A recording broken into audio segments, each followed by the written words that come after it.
세상에 떠도는 기묘한 괴담들. 첫 번째 이야기. 일본 도호쿠의 어느 현에서 실제로 겪었던 실화괴담. 9월 무렵 도호쿠의 어느 현으로 여행을 갔었다. 가는 김에 거기 사는 먼 친척분에게 인사를 드리러 갔다. 꽤 시골 마을이었는데 거기서 사촌자매 부부와 아이들 그리고 사돈댁 부모님이 같이 살고 있었다. 나는 결혼식 이후로 처음 뵙는 거라 깍듯이 인사를 드렸다. 마침 사돈 어르신과 내 취미가 열대어 기르기로 같아 이야기를 나누는 사이 꽤 허물없는 사이가 되었다. 그러던 도중 밭에서 뭐라도 좀 뜯어오겠다고 하시기에 나도 도우려 따라가 나갔다. 낯을 든 어르신과 집 뒤편 밭으로 걸어간다. 도중 작은 오두막 앞에서 어르신은 잠깐만 기다려주게 라고 말하고 오두막을 들여다봤다. 나도 뒤에서 슬쩍 살피니 큰 골판지의 상자에 헌 옷이 깔려있고 갈색 개가 들어앉아 있었다. 주변에는 갈색의 작은 것들이 3마리 꼬물 떼고 있었다. 아무래도 태어난 지 얼마 되지 않은 강아지인 것 같았다. 태어났구먼. 어르신은 싱글벙글 웃고 있었다. 그 사이 어미개가 한번 크게 짖더니 강아지가 또 한 마리 태어났다. 이번 강아지는 몸이 검고 머리만 핑크색이랄까? 갈색이랄까? 그런 느낌이었다. 그 녀석은 어미개를 혀로 핥으며 우리 쪽을 봤다. 얼굴이 개가 아니다. 머리털이 없는 사람 같은 얼굴이었다.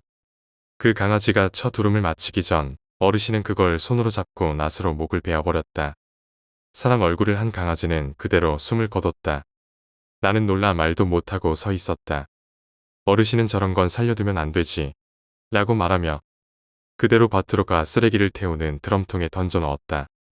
그리고는 불을 붙여 강아지 시체를 태워버렸다. 어르신은 미안하네. 집 사람들한테는 말하지 말아주게 라고 당부했다.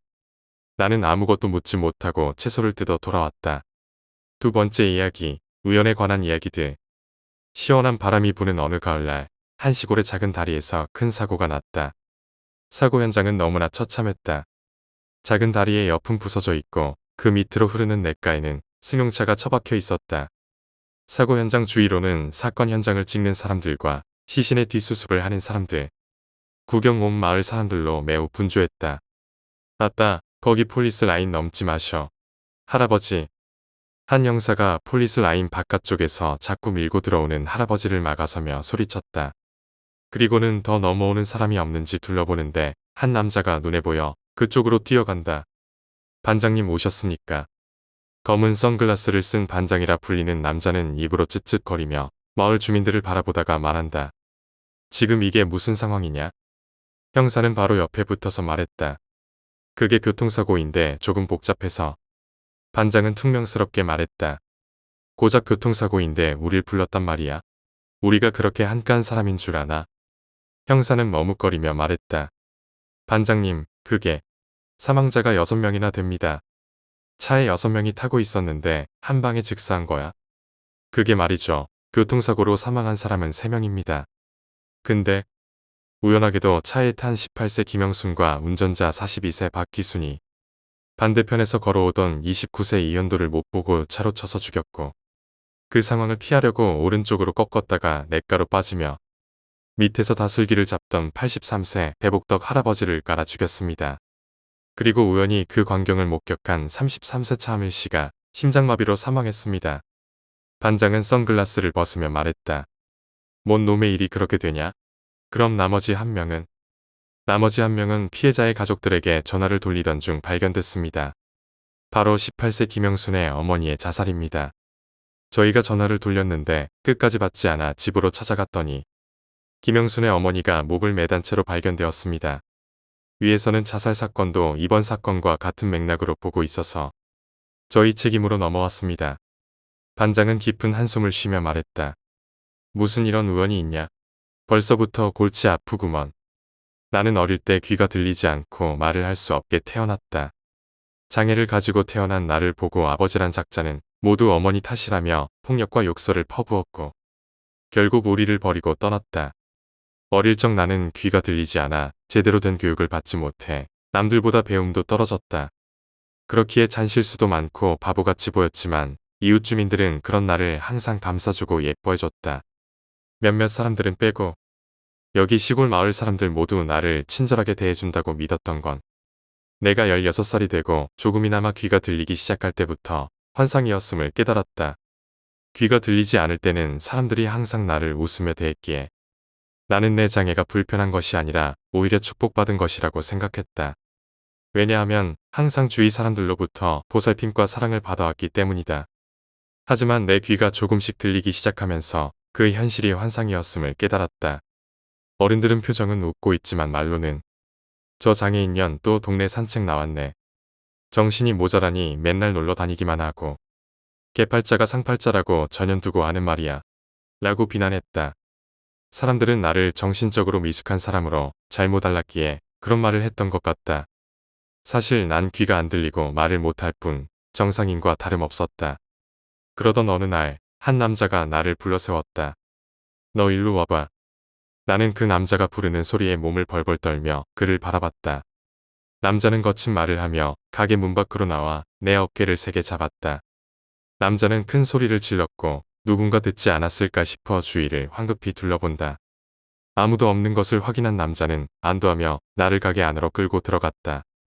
가게 안에 있는 작은 방으로 나를 거칠게 밀어넣었고 넘어진 내 뺨을 세게 때렸다. 이 정신병 자년이 오라면 싸게 와야지 멍하니 서 있어. 나는 맞은 뺨을 감싸며 이내 눈물을 흘렸다. 그러나 남자는 전혀 신경 쓰지 않고 바지춤을 풀기 시작했다. 마침 장사도 안 되는데 잘 만났네. 나는 손사래를 치며 무언으로 안 돼요라고 말하려고 했지만 남자는 내 손을 무시하며 더 다가왔다. 그때 갑자기 가게에 전화벨 소리가 울렸다. 남자는 그 소리를 듣고는 멈칫하더니 나에게 거기 가만히 있어. 괜히 움직이면 죽을 줄 알아 라고 경고하며 전화를 받으러 갔다. 나는 그 순간을 틈타 방 안구석으로 몸을 웅크리고 있었다. 남자가 전화를 끊고 방으로 돌아오자 나를 쏘아보며 말했다. 이번엔 운이 좋았네. 다음에 다시 보자고. 어디 가서 말하지 마. 말했다간 그냥 죽는 거야. 알았지? 남자는 종이에 그렇게 적어서 내 앞에 내밀었다. 나는 무서움에 눈물을 흘리며 고개를 끄덕였다. 남자는 나를 비웃으며 가게 밖으로 나갔다. 두 남자가 저녁 무렵 마을 정자에서 술을 마시고 있었다. 그중 한 왜소한 체구의 사내가 술잔을 따라주며 조심스럽게 말했다. 너희 누나한테 미안하지도 않냐? 턱수염이 지저분하게 난 남자가 대꾸했다. 미안할 게 뭐 있어요? 뭐든지 간에 한국 제품은 때려야 말을 듣는 법이라니까요. 내가 그냥 우리 조카 병 고쳐주려고 그러는 거예요. 왜소한 사내는 고개를 저으며 말했다. 그래도 그렇지 어찌 조카를 그렇게 때리냐? 누나 보는 앞에서 그러면 되냐고. 우리 누나도 맞아야 돼. 어디 나라 돈 공짜로 받아먹으면서 애를 그렇게밖에 못 키워. 턱수염 난 사내는 소리치며 술잔을 바닥에 내려놓았다. 정신 차려라. 한두 번도 아니고 내가 술에 취해 조카 패버리는 거지. 내가 잘못한 거야. 애한테 뭐라 하는 거 아니야. 그러자 턱수염 난 사내가 고함을 질렀다. 신경껏 내가 뭘 패고 싶어서 패. 그냥 교육이야, 교육. 술 좀 더 줘봐. 화딱지 나네. 그는 술을 더 달라고 소리쳤다. 그리고는 자리를 박차고 일어서서 형님은 술 좀 더 가져오시오. 난 저 다리 건너 우리 집에 가서 안주거리 좀 가져올게. 그렇게 말하고는 마을 정자를 떠났다. 남은 왜소한 사내는 술잔을 들며 혼잣말을 했다. 뭔 놈의 술이야. 또 누나랑 조카 패려고. 나는 가게를 벗어나 한동안 길을 걸었다. 길을 걷는 내내 그 남자의 얼굴과 그 방의 냉기가 떠오르며 온몸이 떨렸다. 그날 밤 집에 돌아와서도 그 기억은 사라지지 않았다. 차마 누구에게도 말할 수 없었다. 왜냐하면 이 마을에서 나는 늘 그런 존재였으니까. 아무도 나를 진심으로 이해해주지 않을 것이란 걸 알고 있었기에. 그래서 더 외로웠고 더 무서웠다. 영순이의 발걸음은 점점 더 느려졌고 길을 걷다가 어느새 익숙한 목소리가 들려왔다. 골목길 저편에서 할아버지가 지팡이를 짚으며 반가운 표정으로 다가왔다. 영순이는 두려움 가득한 표정으로 애써 허리를 숙여 인사를 했다. 그래 오랜만이네. 얼마나 컸나 한번 보자. 할아버지는 웃으며 다가왔지만 그 눈빛은 전혀 따뜻하지 않았다. 눈빛은 마치 성욕에 찬 20대 젊은 남자 같았다. 그래, 우리 영순이 얼마나 깊어졌나 볼까? 할아버지는 들고 있던 지팡이로 영순이의 몸을 툭툭 찌르며 희롱했다. 하지만 영순이는 익숙하다는 듯 자리에서 멀찍이 도망쳤다. 할아버지는 지팡이를 내려놓고 한숨을 쉬며 말했다. 내가 좀 늙었다고 이제는 그냥 도망가버리는 구먼. 오늘 밤엔 영순이 생각 때문에 잠도 안 오겠고 다슬기나 잡아서 내일 삶아 먹어야겠다. 영순이는 할아버지의 말을 듣고 서둘러 그 자리를 벗어났다. 그날 밤 마을의 비닐하우스 안에서는 거대한 도박판이 벌어지고 있었다. 박귀순이라는 사람이 앉아 둥글게 둘러앉은 사람들을 노려보며 말했다. 내가 차 타고 이 먼 곳까지 왔는데 오늘 이대로 돌아갈 수는 없지. 박귀순의 말이 끝나기 무섭게 건너편에 앉은 사람이 크게 외치며 판에 올라간 돈을 쓸어 담았다. 굿땡이지, 굿땡. 이거 오늘 운이 좋네. 박귀순은 화가 치밀어 올랐지만 애써 참으며 말했다. 닥치라고. 나가 여기서 그냥 가겠나? 마지막 한 판 더 하자. 그러자 주변에서 조롱 섞인 말들이 나왔다. 귀순이 돈 다 잃고 나가겠네. 딸이 좀 더 나이가 많았으면 그걸로 마지막 판 돈 걸고 했을 텐데. 도박판에서 이보다 더 나쁜 욕은 없었다. 그 말을 들은 박귀순의 이성이 끊어졌다. 그는 자리에서 벌떡 일어나 소리쳤다. 그래, 말 잘했다. 내가 딸 데리고 올 테니까 딱 기다려. 오늘 내가 다 쓸어버릴 거다. 그는 분노에 찬 표정으로 비닐하우스를 나가 차에 시동을 걸고 어디론가 사라졌다. 영순이가 태어났을 때 나는 정말 큰일이 났다고 생각했다. 시어머니는 사내 아이를 원했지만 딸이 태어났고 그것도 장애를 가진 아이였다. 처음에는 사내 아이인 줄 알고 시댁에서도 기뻐했지만 의사는 성별을 알려주지 못하니 반대로 말해줬던 것이다. 그래서 우리 딸은 태어나자마자 차별받기 시작했고 장애까지 가지고 있어 남편은 뒤도 돌아보지 않고 도망쳐 버렸다. 한순간에 과부가 된 나는 마을 사람들의 눈치를 보며 살아야 했다. 갈 곳도 없고 재산도 마을에서 빌린 것이니 의지할 곳도 없었다. 딸아이가 글씨를 배우기 시작한 후부터 일기를 쓰기 시작했는데 나는 몰래 읽어보곤 했다. 정말 가슴이 찢어지는 기분이었다. 오늘도 삼촌이 나를 때렸다. 입에서 돌이 나왔길래 봤더니 내 어금니였다. 뒷집 할아버지가 지팡이로 내 몸을 찔렀다. 파란 집 지붕에 사는 오빠가 나에게 이상한 짓을 시켰다. 일기에는 밝은 부분이 하나도 없었고 내용은 점차 어두워지고 흉포해져 갔다. 모두 다 죽여버릴 거다. 나는 정상이다. 나를 무시하는 사람들은 죽어야 한다. 고양이의 배를 갈라 간과 눈을 뽑았다. 내가 미워하는 사람들의 머리카락을 모았다. 그리고 어제 딸아이가 쓴 일기를 읽고 나는 속이 뒤틀렸다. 엄마는 내 일기를 훔쳐봤지만 나를 도와주지 않았다. 엄마조차도 미워. 오늘 마지막으로 엄마 머리카락까지 모았다. 딸아이가 느꼈을 절망을 생각하니 엄마로서 아무것도 해주지 못한 내가 너무나 비참하고 부끄러웠다. 결국 나는 집에 있는 천으로 목을 매달랐다. 딸아이가 나의 마음을 알아줬으면 하는 마음으로. 형사는 울먹이며 말했다. 반장님, 이건 도저히 이해가 안 됩니다. 무슨 사연이 있는지도 모르겠고 마을 사람들은 전부 모른 척하는데 더 이상 방법이 없어요. 반장도 체념한 듯 말했다. 2주 동안 교통사고 문제에 너무 시간을 쏟았어. 그만 철수하자. 아무리 봐도 이건 그냥 우연이다. 아무 관계도 없고 증오 관계도 없으니 단순 교통사고로 마무리 짓고 끝내자. 고생 많았다. 세 번째 이야기, 유서. 계속된 싸움 끝에 관계가 악화되어 이별을 앞둔 커플이 있었다. 어느 날 남자가 여자에게 전화를 걸어 말했다. 보여주고 싶은 게 있으니까 나와주면 좋겠어. 오랫동안 사귀며 서로 선물도 많이 주고받았기에 여자는 남자가 추억어린 물건을 보여주며 이별을 미루려는 게 아닌가 생각했다. 그래서 확실하게 이야기하고 관계를 끝맺기 위해 여자는 밤중에 남자가 사는 아파트까지 갔다. 아파트 근처에 도착해 택시에서 내리자 휴대폰 벨소리가 울려 퍼졌다. 남자친구의 전화였다. 뭔데? 나 도착했어. 여기야, 여기. 여자는 아파트 입구 쪽을 바라봤다. 어두워서 잘 보이지 않았지만 사람의 모습이 희미하게 보였다. 아무래도 그가 이쪽을 향해 손을 흔들고 있는 것 같았다. 뭐야? 거기 있는 거야? 도대체 무슨 꿍꿍이인지 모르겠네. 그녀는 입구로 향하던 중 남자가 다시 말했다.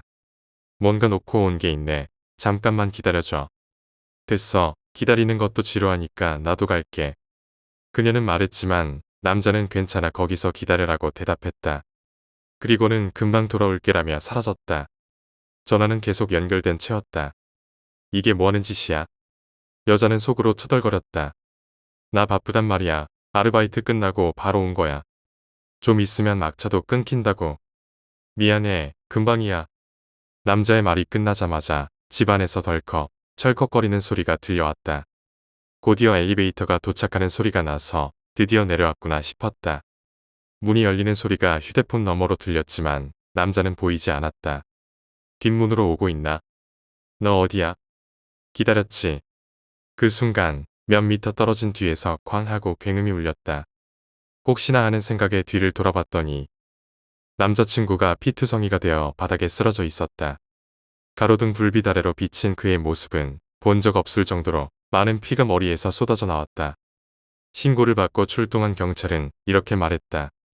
일부러 아래에서 기다리라고 한 것은 여자친구가 자신이 뛰어내리는 장면에 휘말리지 않게 하려는 의도였을 겁니다. 하지만 반대로 생각해보면 가장 잘 보이는 가로등 아래에서 자신이 죽는 모습을 보여주기 위한 것일 수도 있죠. 그가 물건을 가지러 간다고 했던 옥상에서는 유서가 발견되었다. 유서에는 세상의 미련은 전혀 없으며 오직 자신이 얼마나 여자친구를 사랑했는지만 적혀 있었다고 한다. 그 이후로 여자는 정신적인 충격이 너무 커서 일도 그만두고 지금까지 혼자 지내고 있다. 그리고 휴대폰도 그 사건 이후로는 사용하지 않는다. 콘크리트에 부딪히며 전화기가 박살나는 소리가 계속해서 귓가에 울리는 것 같아. 다시는 전화기를 들고 싶지 않다고 한다. 네 번째 이야기, 도쿄. 내가 어릴 적 들었던 할아버지의 이야기다.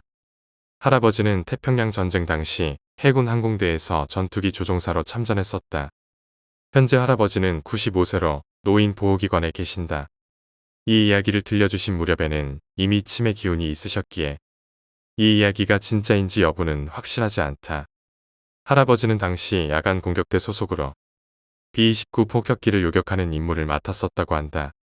그중 가장 끔찍한 기억은 1945년 3월 10일 도쿄 대공습이었다. 전날 밤 23시 무렵 공습경보가 발령되었으나 해제되면서 잠시 안도했지만 자정이 지나 다시 공습경보가 울리며 출격 명령이 떨어졌다. 할아버지는 2명의 동료와 함께 비행기에 올라 도쿄 방면으로 향했다. 도쿄는 이미 불바다였다. 하늘은 불길로 인해 붉게 물들었고 연기는 하늘 높이 퍼져 있었다. 열기와 상승기류 때문에 비행기가 제대로 움직이기 힘들 정도였다. 그러던 중 레이더 담당이 무언가를 발견했다. 레이더에 뭔가 잡혔어. 레이더를 따라가니 도쿄 만상공에 폭격기 한 대가 보였다. 할아버지는 아군인지 적군인지 확인하려고 그쪽으로 다가갔다. 그 비행기는 B-29 폭격기였다. 그러나 상태가 심상치 않았다. 4개의 엔진 중 3개가 검은 연기를 뿜고 있었고 기체는 만신창이가 되어 있었다. 하지만 이상한 건 그 B-29가 상공을 향해 기관총을 쏘고 있다는 점이었다. 그 주변에 다른 비행기는 없었다. 할아버지는 이상함을 느끼고 더 가까이 접근했다. 그때 기체 중앙부가 부서져 있는 것이 보였다. 기내에는 미군 병사가 전면 포탑에서 떼어낸 듯한 기관총을 들고 뭔가를 향해 미친 듯이 총을 쏘고 있었다. 그리고 총구가 향한 곳에는 믿을 수 없는 존재가 있었다. 몸은 인간처럼 생겼지만 온몸에 털이 없고 얼굴은 사람도 짐승도 아닌 이상한 형체였다. 그 괴물은 5m가 넘는 키에 펼친 날개는 20m가 넘었다. 괴물은 목이 없는 미군 병사의 시체를 들고 다른 한 손으로는 비행기에 매달려 있는 기관총을 든 병사를 잡으려 하고 있었다. 할아버지는 두려움에 휩싸였고 동료들에게 의견을 구했지만 한 명은 위치 때문에 보지 못했고 다른 한 명은 충격에서 벗어나지 못하고 있었다. 결국 할아버지는 도망치기로 했다. B-29는 점점 고도를 낮추며 사라져갔고 할아버지는 끝까지 그 모습을 지켜보지 못했다고 한다. 할아버지는 기지로 돌아온 후 그 사건을 보고하지 않았다. 그런 이야기를 꺼내면 미친 사람 취급을 받을 게 뻔했기 때문이다. 이 이야기는 내가 초등학교에 다닐 때 여름방학 숙제 때문에 할아버지에게 전쟁 이야기를 물었을 때 들었던 것이다. 5번째 이야기, 참새. 참새한테 먹이를 주면 안 돼요. 그 말을 연하의 선배에게 들은 건 내가 직장에서 일하기 시작한 지 2달가량 지났을 때였다. 당시 나는 요양원에 취직한 지 얼마 되지 않았고 그 선배인 치카짱은 나보다 나이가 어리지만 나를 도와주며 친절하게 일을 가르쳐줬다. 치카짱은 동물을 좋아하는 성격이었고 나도 동물을 좋아해서 우리 둘은 금세 친해졌다. 어느 날 참새들이 요양원 근처에 모여들었을 때 나는 참새들이 귀여워서 치카짱에게 말했다. 참새들 정말 귀엽네요. 그녀는 나를 보고 웃으면서 대답했다. 그렇죠. 하지만 먹이를 주면 안 돼요. 나는 그 말이 이상하다고 느꼈다. 참새들에게 먹이를 주는 게 왜 안 되는지 의아해했다. 나는 단순히 새똥 때문에 더러워지기 때문일 거라고 생각했다. 하지만 치카짱은 진지한 표정으로 이유를 설명하기 시작했다. 참새가 잡혀버릴 수도 있어요. 누가 잡아가서 요리라도 해 먹는다는 거야. 나는 웃으며 물었다. 그러자 치카짱은 더 진지해졌다. 그게 아니라요. 모이를 줘서 참새들이 자주 모이면 이상한 일이 벌어질 수 있어요. 치카짱은 전에 있었던 선배 이야기를 꺼냈다. 그 선배도 동물을 무척 좋아하는 사람이었다고 한다. 어느 날부터 다이어트를 시작하면서 도시락에서 밥을 남기기 시작했는데 남은 밥을 버리기 아까워서 물에 풀어 참새들에게 주기 시작했다. 처음에는 참새들이 경계했지만 점차 그 모이에 익숙해지면 날이 갈수록 더 많이 다가왔다고 한다. 요양원 사람들도 참새들이 귀엽다며 즐거워했고 책임자들도 딱히 문제를 삼지 않았다. 그렇게 1년 정도가 흘렀을 때 그 선배는 이상한 것을 발견했다고 한다. 외부 행사 때문에 요양원에 사람이 거의 없었던 날 남은 직원들이 모여 청소를 하기로 했다. 그 선배는 요양원 뒤편에 자갈 깔린 주차장을 청소하던 중 자갈 사이에 마른 풀 같은 걸 발견했다. 자세히 보니 그건 마른 새의 시체였다. 참새의 시체는 이미 바싹 말라 있었다. 선배는 그 시체를 화단에 묻어줬고 처음에는 들고양이가 잡아먹은 것이라고 생각했다. 하지만 며칠 후 다른 직원이 또 2마리의 참새 시체를 발견했다. 그것도 말라붙은 상태였다. 그 시점에서 선배는 참새에게 모이를 주는 것을 중단했다. 자신이 준 모이 때문에 참새들이 죽는 것 같아 마음이 무거웠던 것이다. 그러나 그때부터 선배는 이상한 경험을 하기 시작했다. 열심히 일하다가도 시야 한쪽에 검은 그림자가 지나가는 걸 보게 되었다. 하지만 고개를 돌려보면 아무것도 없었다. 처음엔 대수롭지 않게 여겼지만 점차 그 그림자가 자주 나타나기 시작했다. 다른 직원들은 아무렇지 않았지만 선배는 계속해서 그 검은 그림자를 보곤 했다. 하지만 그것 외에는 큰 일은 일어나지 않았고 시간이 지나면서 익숙해져 갔다고 한다. 어느 날 저녁 선배는 요양원에서 퇴근 준비를 하고 있었다. 모든 창문에는 셔터가 달려 있었고 퇴근 전에는 셔터를 닫았고 가야 했다. 선배가 셔터를 내리고 있을 때였다.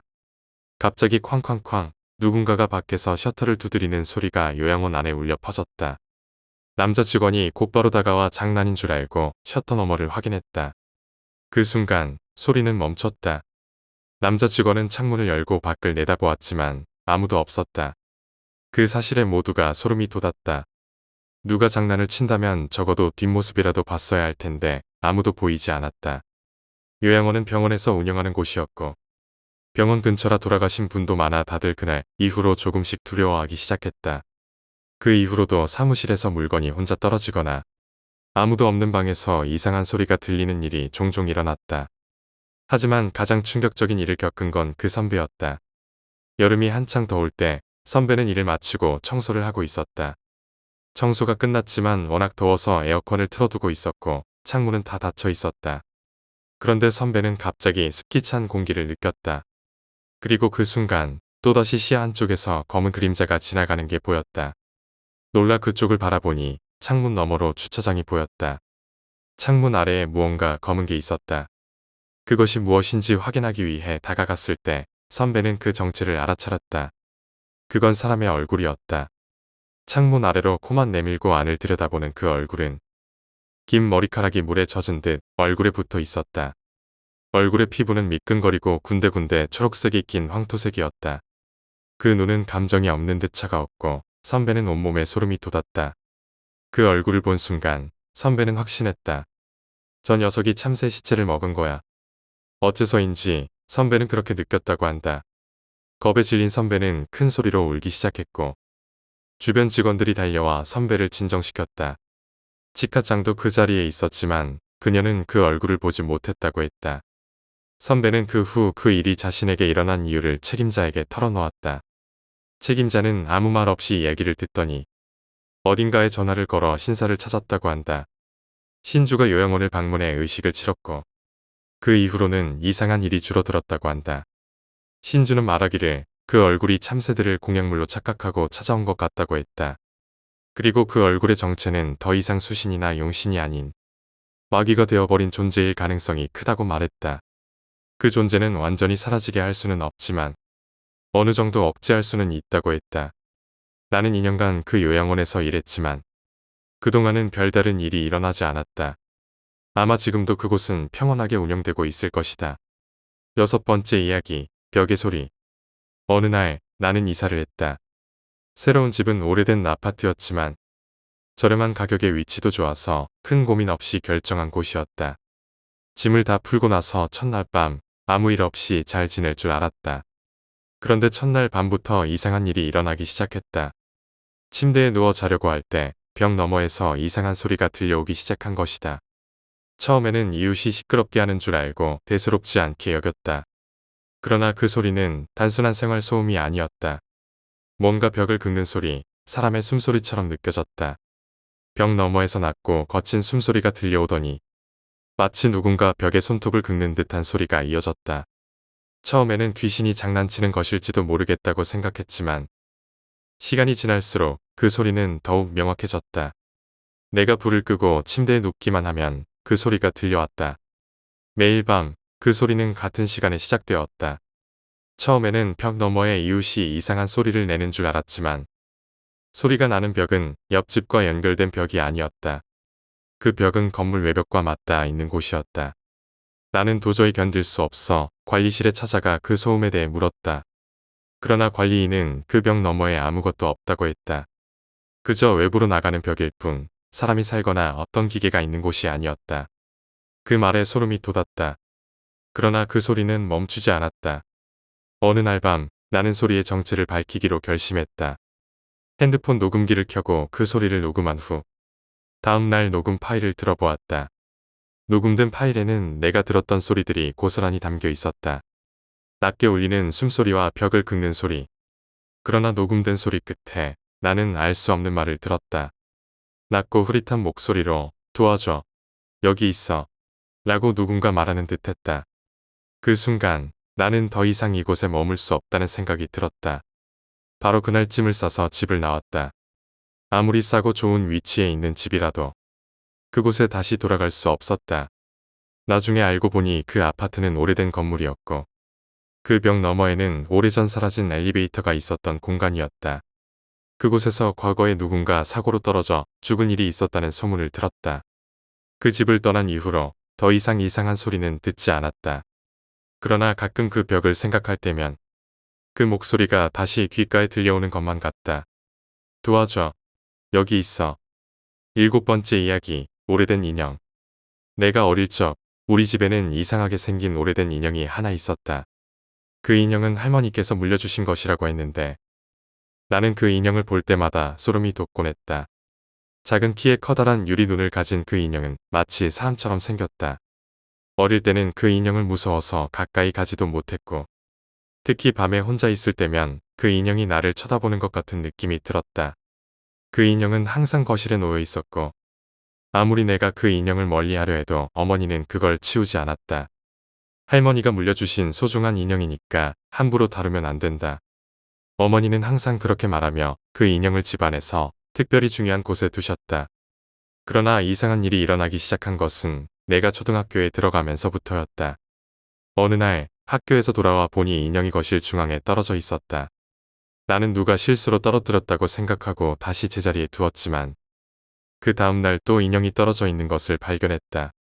처음에는 바람 때문일 수도 있다고 생각했지만 창문은 항상 닫혀 있었다.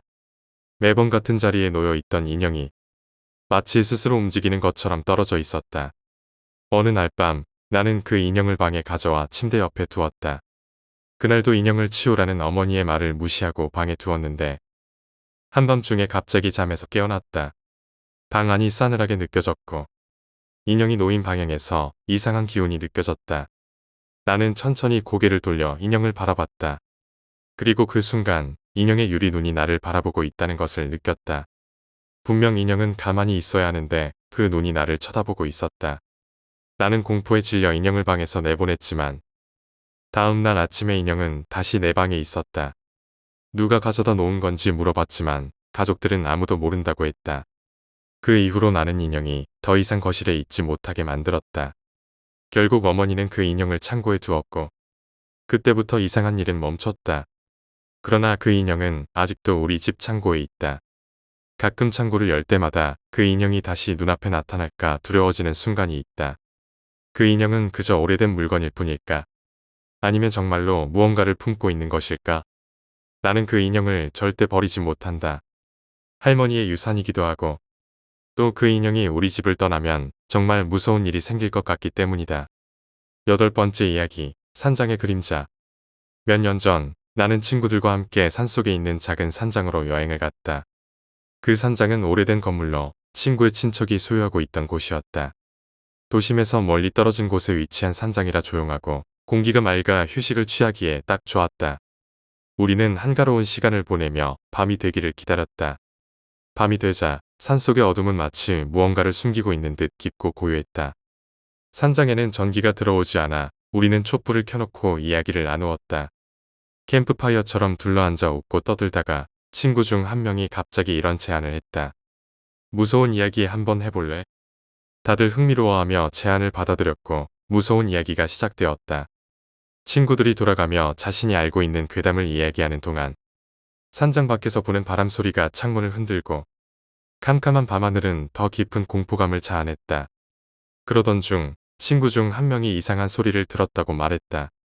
뭔가 이상한 소리가 들리지 않아 밖에서? 우리는 귀를 기울였지만 아무 소리도 들리지 않았다. 그런데 한참을 지켜보다 보니 정말로 산장 밖에서 누군가 걷는 듯한 소리가 들려오기 시작했다. 처음에는 동물일 거라고 생각했지만 그 발걸음 소리는 일정하게 가까워지고 있었다.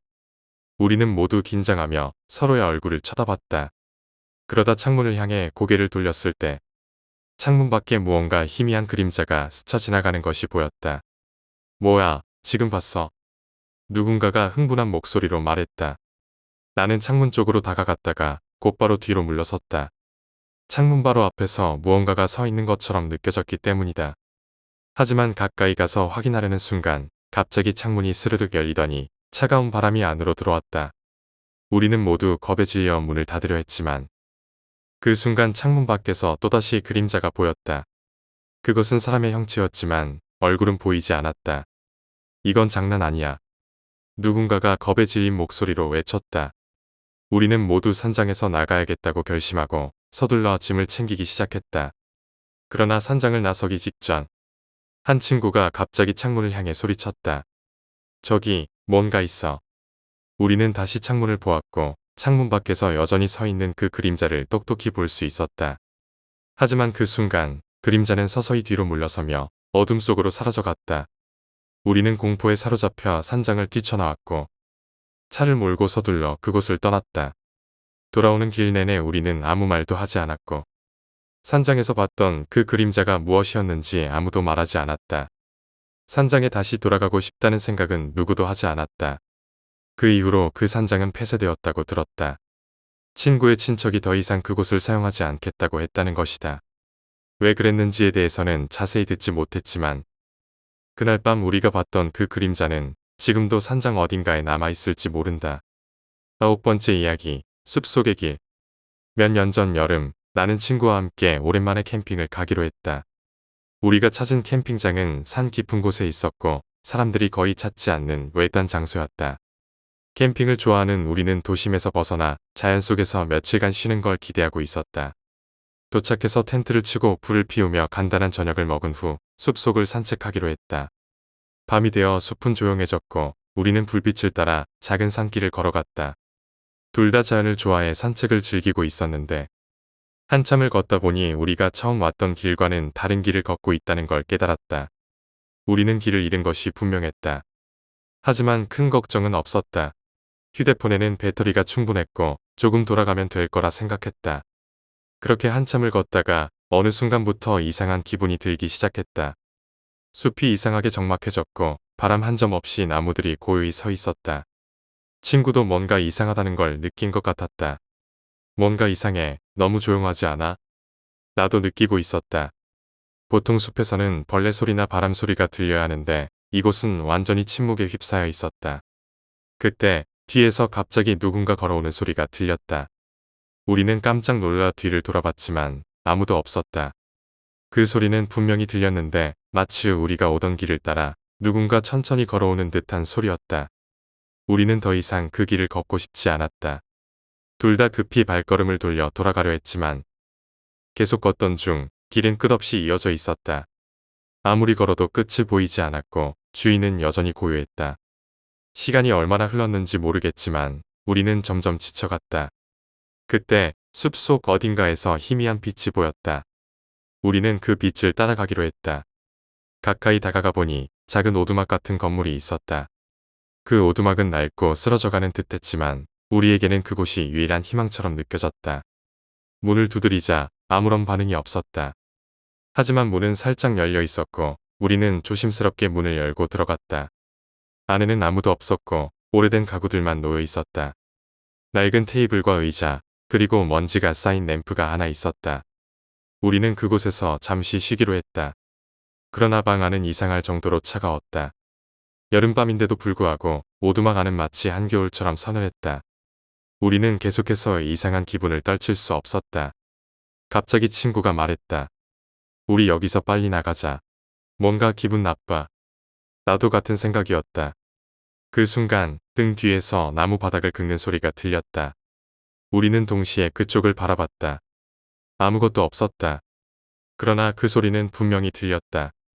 바닥을 긁는 소리, 그리고 누군가의 숨소리처럼 느껴지는 무언가. 우리는 공포에 휩싸여 곧바로 오두막을 뛰쳐나갔다. 밖으로 나왔을 때 오두막은 그대로 있었다. 그러나 이상하게도 우리가 들어갔던 그 길은 사라진 듯 보이지 않았다. 아까까지 끝없이 이어졌던 길은 감쪽같이 사라졌고 대신 우리가 처음 들어갔던 방향으로 다시 나아갈 수 있었다. 우리는 혼란스러웠지만 더 이상 그 오두막 근처에 있고 싶지 않았다. 빠르게 발걸음을 옮기다 보니 어느새 우리가 출발했던 캠핑장에 도착해 있었다. 그날 밤 우리는 캠핑을 마치고 서둘러 집으로 돌아왔다. 그 후로도 우리는 그 오두막에 대해 이야기하지 않기로 했다. 다만 친구와 나는 그 숲속 길이 무언가에 홀린 길이었다는 사실만은 확실히 느끼고 있었다. 그 오두막과 그 길은 아마도 우리가 다시는 마주치고 싶지 않은 곳이었다.